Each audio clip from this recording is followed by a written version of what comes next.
నిమ్మకాయ ఊరగాయకి పోపు వేస్తున్నా. ఈ నిమ్మకాయ ఊరగాయ పెట్టడం చాలా సింపుల్. ఫస్ట్ అయితే నిమ్మకాయలు పండిన ఉంటాయి కదా, వాటిని కడిగేసుకుని వాటిని 4 గుత్తులాగా తరగాలన్నమాట. తరిగేసిన తర్వాత అందులో సాల్ట్ ఇంకా పసుపు ఈ రెండు కలిపేసి దాంట్లో కూరేయాలి. అప్పుడు ఇలా జ్యూసీ అంటే సగం కాయలు జ్యూసు ఇంకా సగం కాయలేమో మామూలుగా కట్ చేసేసి పెట్టాలి.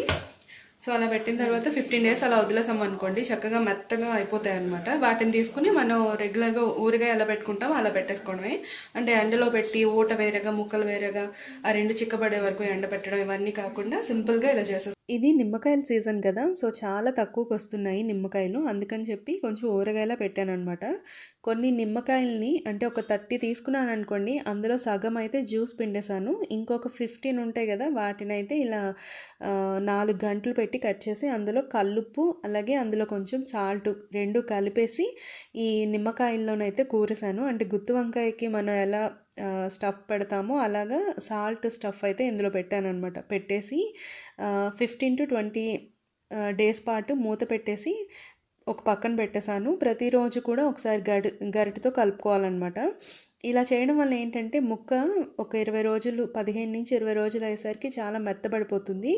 ఇది ఎన్ని ఇయర్స్ అయినా కూడా బూజు పట్టకుండా మనకి ఉంటుందన్నమాట. ఒకవేళ ఇందులో తడి కనుక ఏమైనా వచ్చిందనుకోండి బూజు పట్టేస్తుంది. కానీ తడి లేకుండా మనం ఉంచితే ఎన్ని ఇయర్స్ అయినా ఇది బూజు పట్టకుండా ఉంటుంది. సో అమ్మ దగ్గర నేర్చుకునే రెసిపీ అనమాట ఇది. మామూలుగా మనం నిమ్మకాయ ఊరగాయ ఎలా పెడతాము, నిలువుగా తరిగేసి ఊట వేరేగా అలాగే ముక్కలు వేరేగా ఉప్పు పసుపు వేసేసి ఒక 3 days అలా ఉంచేసి ముక్క వేరేగా ఊట వేరేగా మనం ఎండలో పెట్టుకుంటాం అన్నమాట. అలా కాకుండా ఎండ లేకుండా ఇలా సింపుల్గా ఇంట్లో కూడా పెట్టేసుకోవచ్చు అనమాట ఈజీగా. ఎండ లేని వాళ్ళు కూడా ఈజీగా పెట్టుకోవచ్చు. సో దీనికైతే పోపు కొంచెం పల్లి నూనె అయితే వేసుకున్నాను, నువ్వుల నూనె కూడా వేసుకోవచ్చు. అందులోని ఆవాలు మెంతులు ఇవన్నీ నేను అంచనా ప్రకారం వేస్తున్నానండి, ఎప్పుడు నేను కొలవలేదు, మరి నాకు తెలియదు ఎలా వేయాలో. తర్వాత ఒక 2-3 స్పూన్ల వరకు ఆవాలు ఇంకా మెంతులు రెండు కలిపి రోస్ట్ చేసి పొడి చేసిన పౌడర్ అయితే వేసుకున్నాను. ఆ తర్వాత ఇందులో 3 mango కారం ఉంటుంది కదా, సో దాన్ని అయితే వేసుకున్నాను. ఈ నిమ్మకాయకి కానీ నిల్వ పచ్చళ్ళకి కానీ ఇంగువ చాలా బాగుంటుందన్నమాట, చాలా మంచి ఫ్లేవర్ వస్తుంది. సో వీడియో క్లిప్లో చూపించిన విధంగా ఈ పచ్చడి అయితే ప్రిపేర్ చేసుకోవాలి. సో కొంచెం చల్లారిపోయిన తర్వాత స్టవ్ ఆఫ్ వేసిన తర్వాత చల్లారిన తర్వాతనే ఈ నిమ్మకాయలు అయితే అందులోకి ట్రాన్స్ఫర్ చేసుకోవాలన్నమాట. ఇది చాలా చాలా బాగుంటుంది, ఎన్ని ఇయర్స్ అయినా మీకు ఇది నిల్వ ఉంటుందన్నమాట. ఇది వేడివేడి అన్నంలో నెయ్యి వేసుకుని కలుపుకొని తింటే చాలా బాగుంటుంది. మా మావయ్య గారు ఎప్పుడు చెప్తారు, ఈ నిమ్మకాయ ఊట తినేసి ఆ డిప్పలు అంటే నిమ్మకాయ పారేస్తారు కదా, నిమ్మకాయ మాత్రం అస్సలు పారేకండి, నిమ్మకాయ తినండి, నిమోనియా గడ్డ రాకుండా ఉంటుంది, ఆస్తమా ప్రాబ్లమ్స్ అవేవి రాకుండా ఉంటాయని చెప్తూ ఉంటారు. చిన్నప్పుడైతే నచ్చేది కాదు, ఇప్పుడైతే తింటున్నాం. హలో హాయ్ నమస్తే, welcome back to Raju my sweet home. రేపు మా అత్తయ్య గారిది ఇంకా మావయ్య గారి వాళ్ళది మ్యారేజ్ యానివర్సరీ ఉందన్నమాట. So 44th wedding anniversary. So ఇంట్లో అయితే సత్యనారాయణ వ్రతం చేసుకుందాము అని అనుకుంటున్నాము. అత్తయ్య గారు మావయ్య గారు వాళ్ళతో చేపిస్తున్నాం అనమాట. సో రేపు మార్నింగే లేచి రెడీ అయిపోయి అంటే వంటలు అవన్నీ కూడా ప్రిపేర్ చేసేసుకుని ప్రసాదం కూడా రెడీ చేసేసుకుని కూర్చుంటే 9 o'clockకి పంతులు గారు వస్తూ ఉన్నారు. సో సింపుల్గా మా ఫ్యామిలీ మెంబర్స్ని ఇంకెవరిని పిలవడం లేదు. సో చాలా హ్యాపీగా ఉంది సత్యనారాయణ వ్రతం చేయించుకోవడం. విష్ణు పుట్టిన తర్వాత బారసాలకు చేయించుకున్నాము. అలాగే ఇప్పుడు అత్తయ్య గారు వాళ్ళు సత్యనారాయణ వ్రతం చేస్తున్నారు కదా, సో ఇంట్లో ఒక పాజిటివ్ వైబ్ ఉన్నట్టు ఉంటుంది ఇలాంటి వ్రతాలు గట్రా జరిగితే. సో మంచిగా సింపుల్గా ఎక్కువ మంది లేకపోతే ఏమనిపిస్తుంది అంటే మంచిగా మనం కాన్సన్ట్రేషన్ చేయగలుగుతాం భగవంతుని మీద. చక్కగా అన్నీ రెడీ చేసేసుకుని కూర్చుంటాం, రెగ్యులర్గా ఉన్న వాళ్ళమే కాబట్టి ఫ్యామిలీ మెంబర్స్మే కాబట్టి.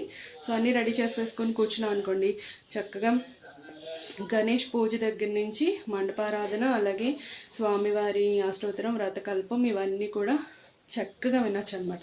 నాకు ఎప్పటి నుంచో ఒక కోరిక, ప్రశాంతంగా స్వామివారి పూజ ఆస్వాదించాలి అని. ఎందుకంటే ఎక్కువ మందిని పిలిస్తే ఏమవుతుందంటే వాళ్ళు వస్తూ ఉంటారు, పలకరించాలి. సో వీటికి ఎఫర్ట్స్ ఎక్కువ పెట్టాలి, స్వామి పూజ మీద మనం ఎక్కువ పెట్టాం. సో ఆ, మంచిగా సత్యనావ్రతం చేసుకుందాం అని అనుకుంటున్నాం అనమాట. ఆ బ్లాగ్ అయితే నేను మీతో షేర్ చేస్తాను.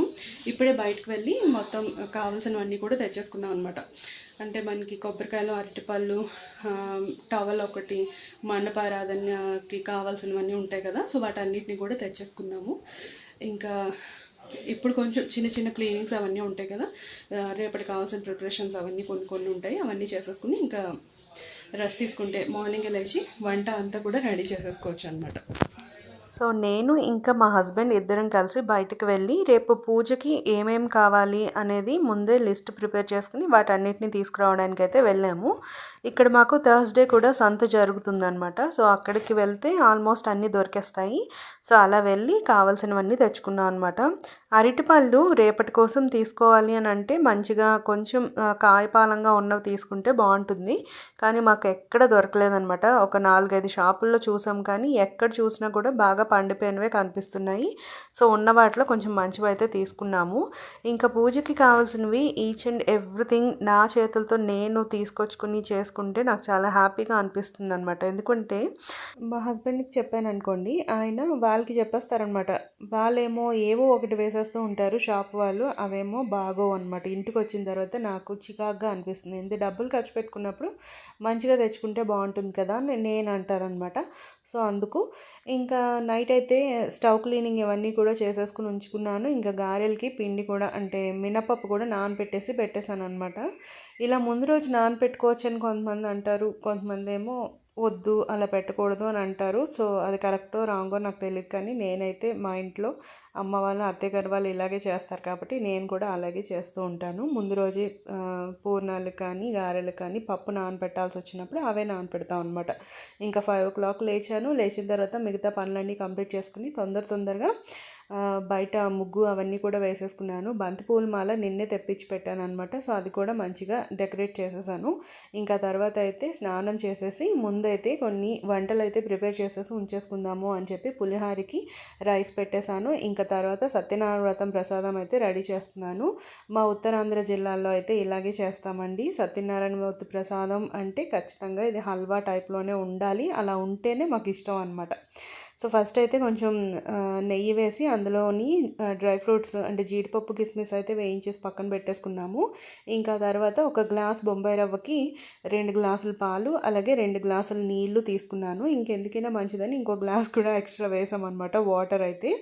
ఆ తర్వాత దీనికి 2 గ్లాసులు పంచదార ఇలా కొలత తీసుకున్నాము. సో పాలు నీళ్లు కలిపేసి బాగా మరిగిన తర్వాత అందులో మనం వేయించి పెట్టుకున్న బొంబాయి రవ్వను అయితే వేసుకోవాలి. ఈ బొంబాయి రవ్వ ప్లేస్లో మనం నార్మల్గా అంటే గోధుమ రవ్వ ఉంటుంది కదా, దాన్ని కూడా వాడుకోవచ్చు. యాక్చువల్గా సత్యనారాయణ స్వామి ప్రసాదం అన్నవరంలో దాంతో చేసిస్తారనమాట. సో ఇప్పుడైతే పాలు నీళ్ళు బాగా మరిగిన తర్వాత అందులోని బొంబాయి రవ్వను అయితే వేసేసుకున్నాము. ఇంకా అది మంచిగా లో ఫ్లేమ్లో బాగా కుక్ అవ్వాలన్నమాట. అందులో ఒక గ్లాస్ నెయ్యి కూడా వేసుకోవాలి. సో ఒక హాఫ్ గ్లాస్ అయితే ఫస్ట్ మేము వేసేసాము. ఆ తర్వాత మళ్ళీ ఇలా ఉడుకుతున్నప్పుడు ఇంకో గ్లాస్ అయితే వేసాము, అంటే గ్లాస్లో సగం అయితే వేసామన్నమాట. ఆ తర్వాత అందులోనే పంచదార కూడా వేసుకుని బాగా ఉడికించుకోవాలి. ఫస్టే పంచదార వేస్తే నూక ఉడకదనమాట. సో లాస్ట్లో పంచదార వేసేసుకొని ఇంకొంచెం నెయ్యి అయితే అందులో వేసుకోవాలి. ఫైనల్గా ఇందులో కొంచెం నేను కర్పూరం ఉంటుంది కదా, పచ్చి కర్పూరం, సో దాన్ని అయితే వేశాను. చాలా చిటికెడు వేస్తే సరిపోతుంది, ఎక్కువ వేస్తే ఘాట్ ఎక్కువగా ఉండి కర్పూరం వాసన ఎక్కువ వచ్చేస్తుంది అనమాట. ఇంకా ఫైనల్గా అందులోని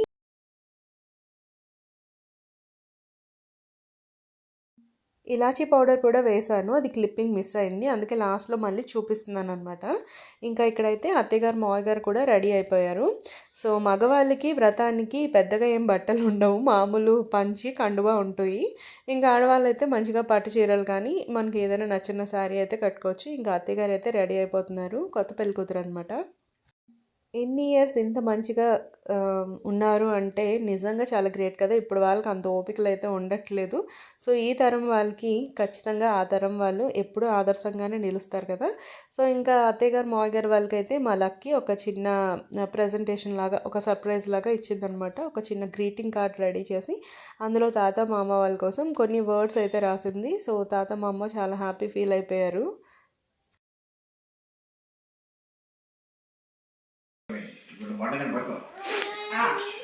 పెట్టాను పువ్వు, ఇది పెట్టాము ఇద్దరు ఉన్నా. అరే అంత పడతా లేదురా నాకు. క్రాఫ్ట్ వేయాల్సిందిరా. చూపించండి.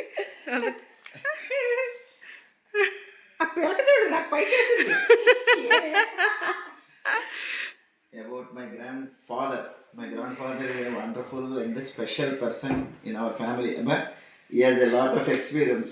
He shows many life lessons. Shares with many life lessons with me. He enjoys spending time with me. But Baudar is Dastur Budan. He always encourages me to do any best, to my best. About my grandmother. My grandmother is the sweetest, most caring person in the world.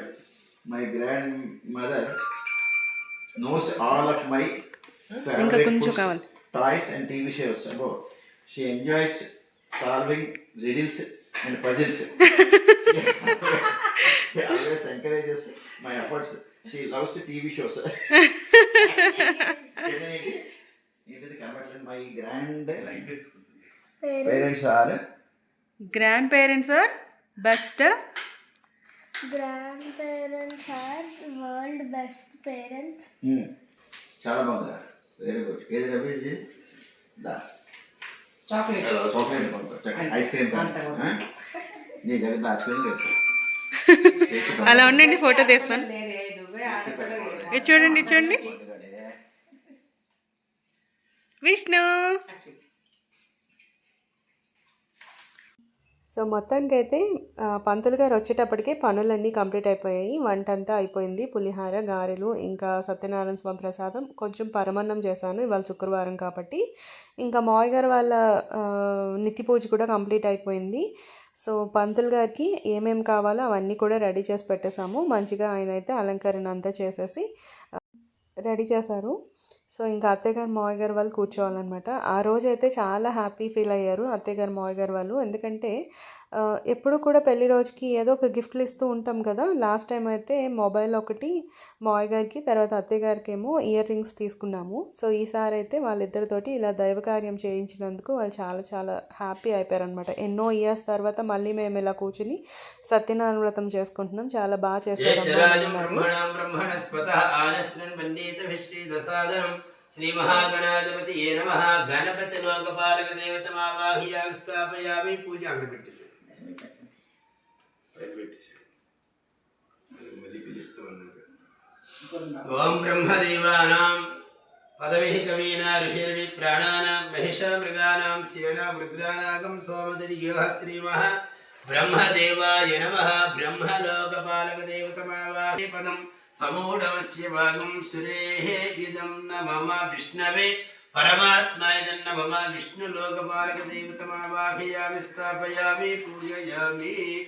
ఓం కద్రుద్రాయ వ్రచేతసే మీడిష్టమాయ తవ్యసేవో క్షేమసంతమఘం యుదం నమ. శ్రీరుద్రదేవతాభ్యో నమః. రుద్రలోకపాలక దేవతమావాహయామి స్థాపయామి పూజయామి. ఓం గౌరీ విమాయ సరళాని రక్షత్యేకపదే ద్విపదేశా చతుష్పదే అష్టాపదే నవపదే బభూవశే సహస్రాక్షరా పరమే వ్యోమాయుధన్నమ. శ్రీ గౌరీ దేవతాభ్యో నమః. గౌరీ లోకపాలక దేవతమావాహయామి స్థాపయామి పూజయామి. పంచలోకపాలక దేవతాంతర ఆదిత్యాద నవగ్రహ దేవత ప్రదాయై నమః. ఓం బుద్ధయై నమః. ఓం అనఘాయై నమః. ఓం హరివల్లభాయై నమః. ఓం అశోకాయై నమః. ఓం అమృతాయై నమః. ఓం దీప్తాయై నమః. ఓం లోకశోకవినాశన్యై నమః. ఓం ధర్మనిలయాయై నమః. ఓం కరుణాయై నమః. ఓం లోకమాత్రే నమః. ఓం పద్మప్రియాయై నమః. ఓం పద్మహస్తాయై నమః. ఓం పద్మాక్షీ నమః. ఓం పద్మసుందర్యై నమః. ఓం పద్మోద్భవాయై నమః. ఓం పద్మముఖీ నమః. ఓం పద్మనాభప్రియాయై నమః. ఓం రమాయై నమః. ఓం పద్మమాలాధరాయై నమః. ఓం దేవ్యై నమః. ఓం పద్మిన్యై నమః. ఓం పద్మగంధిన్యై నమః. ఓం పుణ్యగంధాయై నమః. ఓం సుప్రసన్నాయై నమః. ఓం ప్రసాదాభిముఖ్యై నమః. ఓం ప్రభాయై నమః. ఓం చంద్రవద విష్ణవే నమః. ఓం శ్రీమతే నమః. ఓం త్రైలోక్యభూషణే నమః. ఓం యజ్ఞమూర్తయే నమః. ఓం అమేయాత్మనే నమః. ఓం వరదాయ నమః. ఓం వాసవానజాయ నమః. ఓం జితేంద్రియాయ నమః. ఓం జితక్రోధాయ నమః ఓం సమదృష్టియే నమః ఓం సనాతనాయ నమః ఓం భక్తప్రియాయ నమః ఓం జగత్పూజ్యాయ నమః ఓం పరమాత్మనే నమః ఓం అసురాంతకాయ నమః ఓం సర్వలోకానామంతకాయ నమః ఓం అనంతాయ నమః ఓం అనంత విక్రమాయ నమః ఓం మాయాధారాయ నమః ఓం నిరాధారాయ నమః ఓం సర్వాధారాయ నమః ఓం ధరాధరాయ నమః ఓం నిష్కలంకాయ నమః ఓం నిరాభాసాయ నమః ఓం నిష్ప్రపంచాయ నమః ఓం నిరామయాయ నమః ఓం భక్తవస్యాయ నమః ఓం మహోదారాయ నమః ఓం పుణ్యకీర్తియే నమః ఓం పురాతనాయ నమః ఓం త్రికాలజ్ఞాయ నమః ఓం విష్ణురస్రవసే నమః ఓం చతుర్భుజాయ నమః ఓం శ్రీ రమా పరివార శ్రీ వీర వెంకట చేసే నారాయణ నారాయణ పాట కాకుండా ఈరోజు కొంచెం విశేషంగా స్తోత్రాలు చేయడంతో స్వామివారికి కూడా అనుమానం వచ్చింది, ఇందులో ఏదో విషయం ఉంది అని గ్రహించి, ఏవయ్యా నారద మహర్షి, నీ మనస్సులో ఉన్నటువంటి అభిప్రాయం ఏంటో ఎరింగించు అని చెప్పేసి అడిగారు. అడిగితే, ఓ త్రిజగత్ ప్రభు, ముల్లోకాలు సంచరిస్తూ మార్గవశమైన భూలోకానికి వెళ్ళాను. భూలోకములో మనుష్యులందరూ కూడా నానా విధమైనటువంటి పాపకర్మములచే పీడింపబడుతున్నారు కాబట్టి వారికి అలాగే సర్వేంద్రియాలను కూడా జయించినటువంటి వాడు. ఆయన ప్రొద్దున్నే లేచి స్నానం చేసుకుని దేవాలయాలకు వెళ్ళి బ్రాహ్మణులకు విశేషమైనటువంటి దాన ధర్మాలు చేస్తూ వస్తూ ఉండే అలవాటు. ఆయన భార్య కూడా మంచి గుణములు కలది, సౌందర్యవతి. ఆ దంపతులిద్దరూ ఒకనొక రోజు భద్రశీల నది ప్రాంతానికి వెళ్ళి ఆ నది ఒడ్డున శ్రీ సత్యనారాయణ స్వామి వారికి వ్రతాన్ని ఆచరణ చేస్తూ ఉన్నారు. అలాంటి సందర్భంలో సాధువు అని పేరు గల ఒక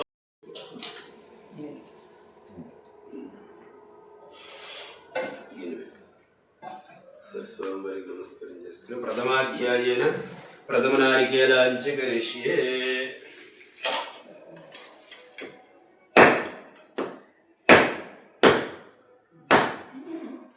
ఓం తత్సవితర్వరేణ్యం భర్గో దేవస్య ధీమహి ధియో యో నః ప్రచోదయాత్.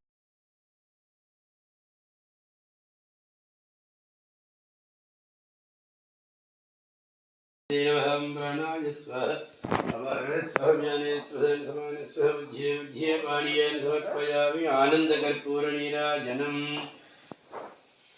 మంగళం కౌసలేంద్రాయ మహనీయ గుణార్థయే చక్రవర్తితనోజాయ సార్వభౌమాయ మంగళం. కర్పూర నీరాజనం సమర్పయామి, శుద్ధ ఆచమనీయాన్ సమర్పయామి. నమస్కరోమి. సమస్త మంగళాని భవంతు. నందకి శ్రీమన్నారాయణ విష్ణు వాసుదేవో వీక్షితో శ్రీమతే వేణుగోపాల కృష్ణాయ పరమాత్మనే రుక్మిణీ సత్యభామాభ్యాం సమేతాయాస్తు మంగళం. కర్పూర నీరాజనం సమేశ్వర స్వామినే నమః.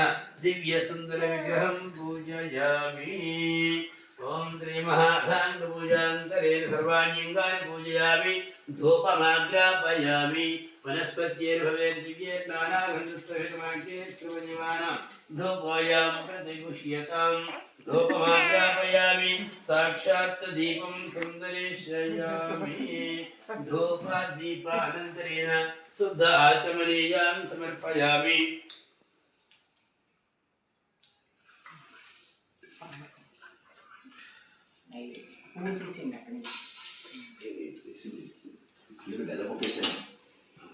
వేసింది. వీడియో క్లిప్పింగ్స్ కనుక అటు ఇటు అయితే ఏమో అనుకోవద్దు, ఎందుకంటే ఇది ఒక్కొక్కరు మొబైల్లో తీశారు. అన్నీ కలిపి గ్యాదర్ చేసి నేను మొత్తానికి ఒక వీడియో అయితే తయారు చేసి పెడుతున్నాను. ఇక్కడ వ్రతం కంప్లీట్ అయిపోయిన తర్వాత వెంకటేశ్వర స్వామి దీపారాధన అయితే అవుతుందన్నమాట. సో వ్రతం అయితే చాలా బాగా చేయించారు. ఇంట్లో అందరూ చాలా హ్యాపీ అనమాట. సో ఈ వీడియోస్ అవి తీస్తున్నది నేనే కాబట్టి ఇక్కడ నేనైతే కనిపించలేదు మీకు. అత్తయ్య గారికి వచ్చిన ప్రాబ్లం ఉంది. ఏంటి అంటే కింద కూర్చోలేరనమాట. ఒకవేళ ఎక్కువసేపు కూర్చుంటే కనుక కాళ్ళు పిక్కలు పట్టేస్తాయి. సో అందుకే కొంచెం మధ్యలో లేచి ఇంకా మావయ్య గారి భుజం మీద చేయి వేశారనమాట. పూజ చేసినట్టే అవుతుంది కాబట్టి. ఇంకా వ్రతం అంతా కూడా చాలా బాగా జరిగింది, ప్రశాంతంగా జరిగిందనమాట. సో ఈ వీడియో అయితే ఇక్కడితో ఎండ్ చేస్తున్నాను. మీకు నచ్చితే లైక్ చేయడం మర్చిపోకండి. Bye bye.